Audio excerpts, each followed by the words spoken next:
момента е единствено и само такава. Да запазим уникалната природа и единствения водоизточник, който имаме там в Загреб и който захранва две села – Лютиброд и Ребърково. Искаме всички да знаят и акцентирам на това. Формация на БАН. Участъка между Ритвите и Черепишкия манастир е включен в Натура 2000. Друго. Част от имотите, които са засегнати от този инвестиционен процес, попадат в територията на ВЕЦ. Те са в границите на природен парк Врачански вулкан, Кален Лютиброд, в естествения му вид, който те обичат, който помнят от своето детство. Преброителите готови ли са? Да. Така. Бихте ли ми казали? 90 човека, все още имате ли? 90 човека. Записваш 90 човека. Опитване за община Мездра и Общинския съвет. Получили отговор до Рупов не ни удовлетвори, а той гласи: към настоящия момент няма одобрен подробен устройствен план, както и издадено разрешение за строеж на малък водно-чиста централа. Но на сесията на Общинския народен съвет, град Мездра, с протокол номер 8 от 26 април 2012 година и решение номер 106, Общинският съвет е решил на основание член 21.1 алинея, няма да ви ги изброявам, е дал предварителното си съгласие за промяна на предназначението на 420 квадратни метра от местността до моста с площ 4000 декара за транспортен достъп до ВЕЦ Ритвите. На основание член 75 алинея 2 от Закона за горите дава съгласието си да се промени предназначението на 5675 квадратни метра от местността до моста с площ от 22 декара и начин на трайно ползване поляна в горска територия, от които 3777 квадратни метра за площадка на ВЕЦ Ритвите, за транспортен достъп и за заливане и за заливаема площ. Дава съгласието си за изработване на подробен устройствен план за реализиране на обект ВЕЦ Ритвите за имотите, описани в точка 1 и 2. Без да омаловажаваме направеното от Иван Коцев, кметския наместник, и от Иван Коцев, адвоката, за което им благодарим, направихме ново допитване в Държавната комисия за водно и енергийно регулиране, Министерство на регионалното развитие и благоустройство, Дирекция на националното строителство и строителен контрол, Министерство на околната среда и водите. Отговор, който получихме, е следния. За инвестиционно предложение изграждане на ВЕЦ Ритвите Енерджи на река Искър в землището на село Лютиброд с възложител NCAF Group Import Export ООД е издадено решение номер 1 PR 2005. С писмо номер от 29.06.2012 година Министерството на околната среда и водите е внесено уведомление за ново инвестиционно предложение с по-малък капацитет на ВЕЦ. Първото беше за 2900 кВт, другото е за 2440. Производството на електроенергия ще се осъществява чрез водовземен от река Искър, за което е издадено разрешително от Басейнова дирекция на управление на водите в Дунавски район. Част от засегнатите имоти при редовно строителство попадат в граница на природен парк Врачански вулкан, природна забележителност Ритвите, Натура 2000, защитени зони ПГ 000166 и ПГ 002053. Уважиха инициативата. Значи аз не мисля много да разводнявам нещата, с няколко думи само да ви обясня, че на 3 август миналата година имаме обява, която трябва да бъде залепена на кметски Лютиброд за инвестиционно намерение за изграждане на малък ВЕЦ Ритвите. Залепили сме, има възражения по време, когато е текла обявата. На базата на тези възражения аз съм написал становище до кмета на община Мездра с копия до управител на фирмата NCAF Group Import Export и копия до Родна инспекция по околната среда и водите град Враца. Значи, ако искате, може да ви го прочета, в което искам да ви кажа, че съм посочил, че давам отрицателно становище върху инвестиционното намерение за построяване на малък ВЕЦ Ритвите ООД. Значи, сега съм посочил, че тези материали, които са ни предоставени, за мен са, значи, нямат никаква тежест, тъй като няма чертеж, няма изграден ПУП. Това всичко са предварителни намерения за инвестиционно предложение. И съм посочил, че когато видя необходимите документи, които са в завършен вид, тогава вече ще започнем да пишем своите възражения до там, където е необходимо. Значи аз искам да благодаря тук още един път на инициативния комитет, че така малко избързват с нещата, което надявам се да се разшуми по-отрано, за да можем да спрем още самия зародиш инвестиционното намерение. Нашето намерение, което да бъде подплатено с подписка от населеното място, вече е на етап, когато е необходимо да се приложи. Също така, най-вече ще развалим, да се не повтарям тук с Павлинка, ще развалим най-красивата част на Искърското дефиле и мисля, че това са доста предпоставки, да не говорим вече за тези пишки на Настия. Ние не можем да говорим дали ще бъде засегнат, тъй като нямаме никъде чертеж, докъде ще стигне дигата, докъде ще се развее след това нивото на Искъра. Това са миналогодишните и чакахме няколко месеци да бъде вече представен документ, който е направен ПУП-а, който е изграден ОВОС. На този етап нито имаме ПУП.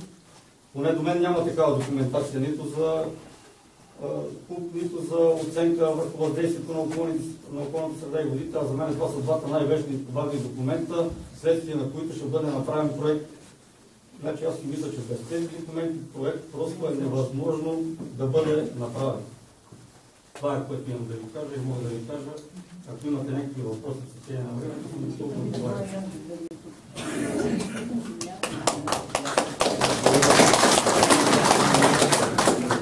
Така, чухте и второто мнение, становището на кметския наместник. Той успя в общи линии да ви обясни как стоят нещата. Аз искам да го подкрепя в това, че без една оценка за въздействие върху околната среда не може да бъде започнато никакво строителство на ВЕЦ. Но изхождам от друго, от условията, които са в нашата страна. Вие виждате, дюните в Несебър не можаха да бъдат спасени.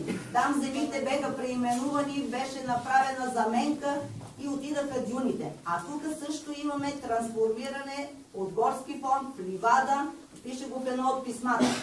Има промяна. Има промяна в тези имоти, които са продавани. Сега, аз искам преди да започнем разискванията, да си казвате мненията, кой каквото мисли по въпроса, да се обърна към хората, които са запознати. Какви решения, вие знаете какви решения са взети. Как може да ни отговарят в писмата, че своевременно ние не сме реагирали, след като аз съм проследила цялата преписка и през 2012 и през август и през април. На 24 април Иван внася предложение с входящ номер в Мездра, на 26 е сесията, становище, че е категоричен за ВЕЦ-а поради тия причини. Много добре мотивирано. А на сесията се вземат съвсем други решения и на нас сега ни казват, че ние не сме реагирали своевременно. Значи, има така, нещо тук, което... Искам да отговоря на този въпрос. Не бях подготвен и не предполагах, че ще ми бъде да даде такъв въпрос, за да мога да изисквам от нашата администрация да ми даде начина на гласуване. То е поименно. Искам да ви кажа, че 3 човека сме гласували против това нещо.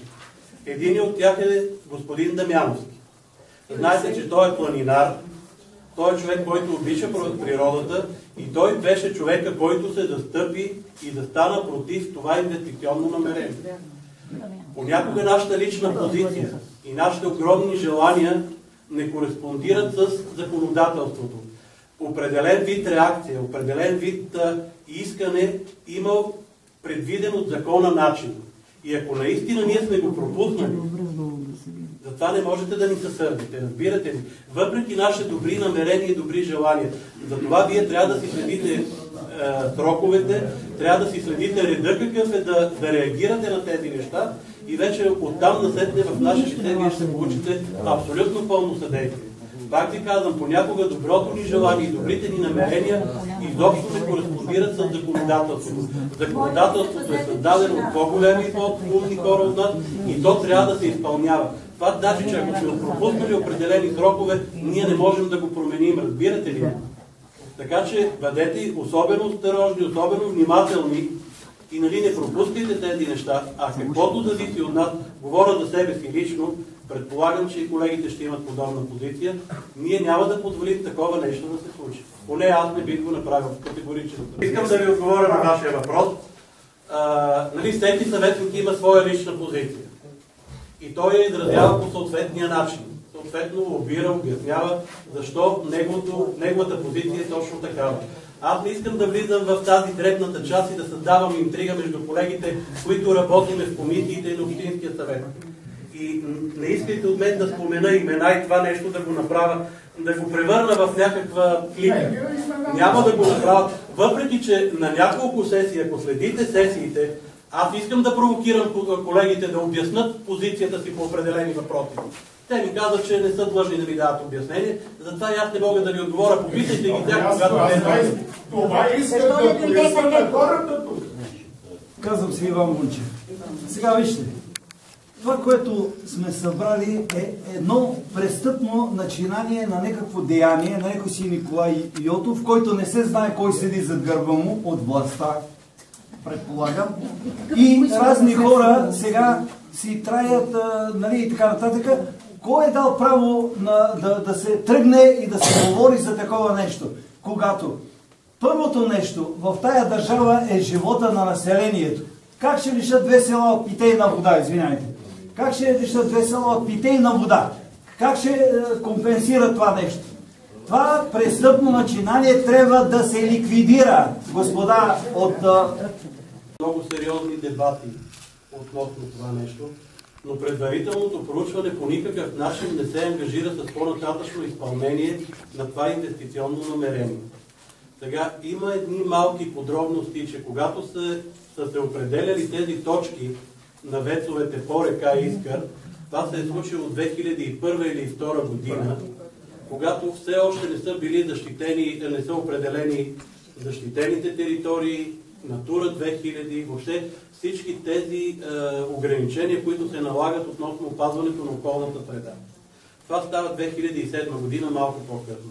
Лично аз не знам вие доколкото следите сесията на нашия общински съвет, тогава се въздържах от гласуване по една единствена причина и тя е вашето притеснение относно изграждането на тази централа, именно възможността да бъдат нанесени неповторими, необратими щети относно флората, фауната и това наистина уникално природно богатство, което вие разполагате.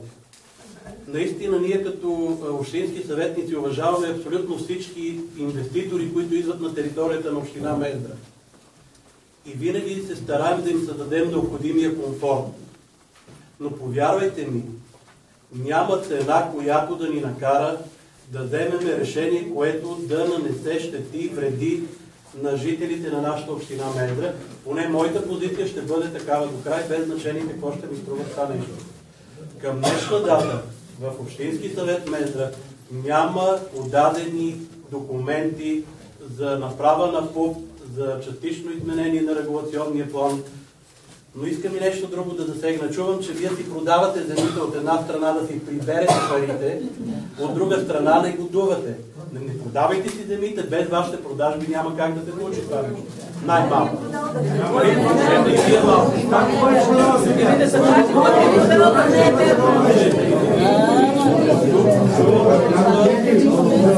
Няколко имота, които са описани в едно от писмата. Не реагири... Аз съм си направила труда тези дни, понеже от 2 дена тук съм тръгнала с това нещо да се занимавам. Имотите са по номера. Нямат собственици, сега не мога да ви кажа в момента. Там на поляна някъде има хора, които имат имоти, продали са ги, но те не са знаели с каква цел. Това е било към 2001-2002 някъде в този период, така че спокойно. Така че моята молба е нека да не бъдем двулични и вие и ние.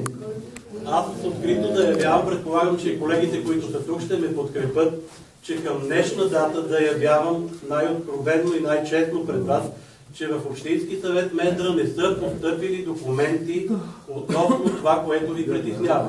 Ангажимента, който мога днес да поема към вас, е ако такива документи утре влезнат и ми бъдат предоставени, аз ще дойда в Люти Брод, както го правя вече няколко пъти за предните 2 години и поне още няколко пъти през следващите 2, които остават от този ми мандат като общински съветник. Ще ви уведомя за тези неща, ще ви покана на стопанска комисия, когато се дебатира и се разглежда този въпрос. Ще ви покана и на сесията, когато ще гласуваме това нещо, така че вие ще бъдете напълно информирани относно проблема, който ви вълнува в село Люти Брод.